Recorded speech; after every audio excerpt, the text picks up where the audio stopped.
Ahora,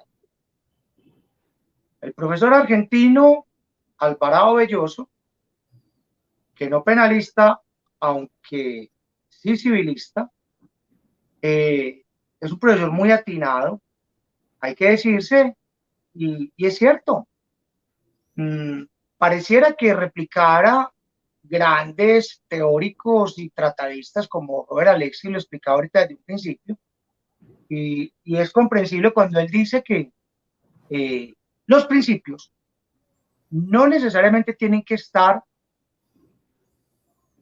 en razón y por virtual derecho positivo, es decir, escritos. Pueden no estarlo, pueden estar en tratados internacionales, pueden estar en la doctrina. Y si los buscamos en nuestros códigos de procedimiento y no lo encontramos, no quiere decir que no existan, sí existen. Y integran el orden jurídico, a no dudarlo. Y claro, cuando ellos llegan, obvio, tenemos esa posibilidad o esa potestad de pues, ponderar, sopesar y aplicar. Y aplicar por encima de la norma, aplicarlo por encima de la ley. La ley no. La ley tiene algo muy particular, es que sí tiene que estar escrita. Más que por seguridad jurídica, indefectiblemente, es porque hay un principio que dice, sin ley no puede haber pena. Sine poane, sine nulle. Dice el aforismo jurídico. O sine ley. En todo caso, a lo que quiero llegar es que él es un profe muy crítico, inclusive de la prueba de oficio. Él dice que la prueba tiene que ser arrimada por las partes según su causa. Pero cuando el juez la decreta motu propio, rompe con un vacilar principio que se llama el de la bilateralidad de la audiencia. Es decir, cuando el juez manosea o interviene decretando prueba de oficio, a no dudarlo, va a favorecer a una parte o a la otra, lo que rompe con ese principio de igualdad de ambos.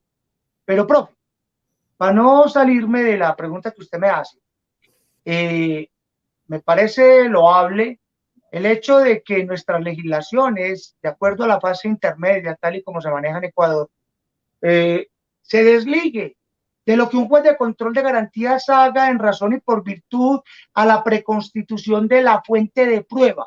Y hablo de fuente de prueba porque no es prueba, porque las partes en ese afán por conseguir la prueba con base en el principio de legalidad, él simplemente ejerce un control y observa que la prueba que acopie o la evidencia que recauden las partes llegue incólume ante el juez de conocimiento.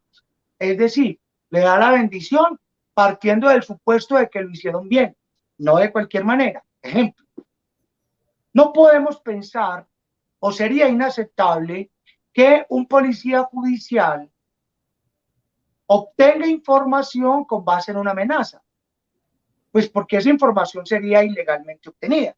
Ejemplo, yo cojo un arma de fuego, yo te tengo capturado, yo sé lo que tú hiciste, confiésame a mí, y es más, delata a tus amigos, porque si tú no lo vas a hacer, yo puedo inclusive ponerte otros delitos que a lo mejor, pero esa es una forma de constreñir.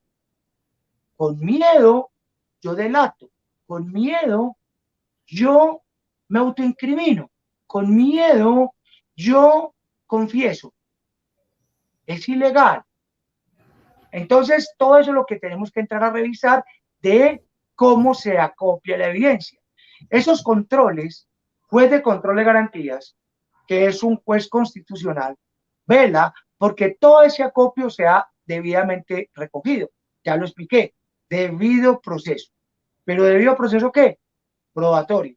¿Cómo recaudo la evidencia? Porque otra cosa es el debido proceso probatorio, pero en fase de juicio, donde en razón y por virtud a esa inmediación entre la práctica de la prueba, el juez de conocimiento va a observar que haya lealtad de partes, va a observar que se practique la prueba en debida forma, va a observar que lo que se aduzca viene incólume del juez de control de garantías, profesor.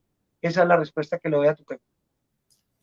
Muchísimas gracias. En este marco debemos establecer también que en materia penal, en el momento de investigación, previo a la audiencia, por cierto, aquí nosotros en Ecuador tenemos un momento procesal y un momento preprocesal, de ser el caso, la investigación previa y la instrucción, según corresponde, se recogen elementos. Estos elementos probatorios, nosotros los denominamos elementos de convicción, y llegan a alcanzar el valor de prueba únicamente cuando se los presenta en el juicio. Y esto por un principio que se llama principio de permanencia. Llegan a ser recién prueba en ese momento. Es decir, el fiscal puede haber acopiado muchos elementos probatorios, muchos elementos de convicción, pero si no los presenta en el juicio, no alcanzarán ese valor de prueba una vez que sean o deban ser valorados por el juez. ¿Cuál es la importancia entonces de este principio de centralidad? Considerando de que justamente aquí en la audiencia de juicio es donde se va a practicar lo que luego se denominará prueba o alcanzará el valor de prueba, pero teniendo como antecedente de que todo lo que actúe en el momento de investigación preprocesal o procesal el fiscal debe hacerse con miras a ese momento, al momento del juicio, es decir, no puede realizar actividades fuera del marco legal o constitucional porque eventualmente podrán ser cuestionadas ante un tribunal de garantías en el juicio.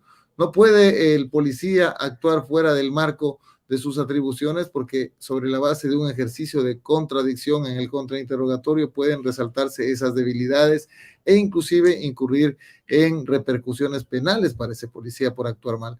Entonces, ¿cuál es la importancia de este principio de permanencia para poder alcanzar estos elementos probatorios, un valor de prueba solamente en el juicio, para que su incidencia, la incidencia de esta centralidad realice que el caso llegue o no a juicio? Tienen que realizarse bien sus actuaciones en el momento de investigación por parte de la Fiscalía.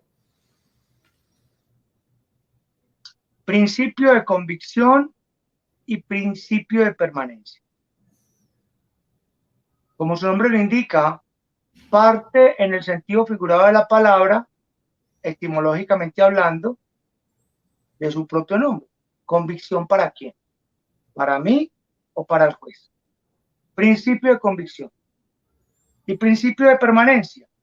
La permanencia se rompe en juicio, porque lo que yo haya copiado documentalmente es por fuera de juicio, pero no hay confrontación, no hay contradicción y no hay mediación. Deja de ser de permanencia y deja de ser de convicción cuando se cumplan estos otros tres principios: de confrontación, contradicción e inmediación. Ahí parte. Entonces, no es prueba lo que el perito diga en su base de opinión pericial o su dictamen. Es de convicción para mí porque sustenta mi tesis. No es prueba lo que en una declaración anterior, una entrevista, un documento de contenido declarativo, un testigo presencial haya dicho. No lo es. Es prueba cuando el perito en juicio defienda su tesis científica, dogmática, técnica, la defienda con argumentos, sometido a un contrainterrogatorio y que el juez vea y que el juez esté ahí. Y que su base de opinión pericial, plasmada en un documento, que tampoco es prueba, porque no podemos hablar de prueba adjunta o conjunta, porque prueba es testimonio de lo que su boca salga en un interrogatorio y en un contrainterrogatorio, en un redirecto y en un recontrainterrogatorio. Ahí es prueba. Y entonces ya no podemos hablar de convicción, porque es que la convicción, ¿a quién va dirigida? Al juez. La capacidad suasoria o persuasiva es en la forma en que el litigante, con su habilidad, pueda tratar de extraer esa información no del documento, sino de boca del propio testigo. Igual pasa con las declaraciones anteriores, porque yo puedo tener una copia de información escrita así, no va a servir, porque se tiene que ratificar lo que se pudo haber observado en el lugar de los hechos. Por eso es que yo no puedo hablar de verdades, por más que se hable de verdades procesales, verdades probatorias, no son más que galimatías. Aquí hay una verdad histórica, pero que se lleva a través de afirmaciones, respetando mucho a grandes maestros, que más faltaba yo ir a cuestionar, pero eso es justamente la dinámica de la actuación procesal penal, donde se defiende una tesis y hay una antitesis, y simplemente a través de hipótesis uno las va a defender, y el juez a través de una sentencia que se convierte en una síntesis, como la fórmula hegeliana tan conocida, pues, que ya todos hemos estudiado, profesor.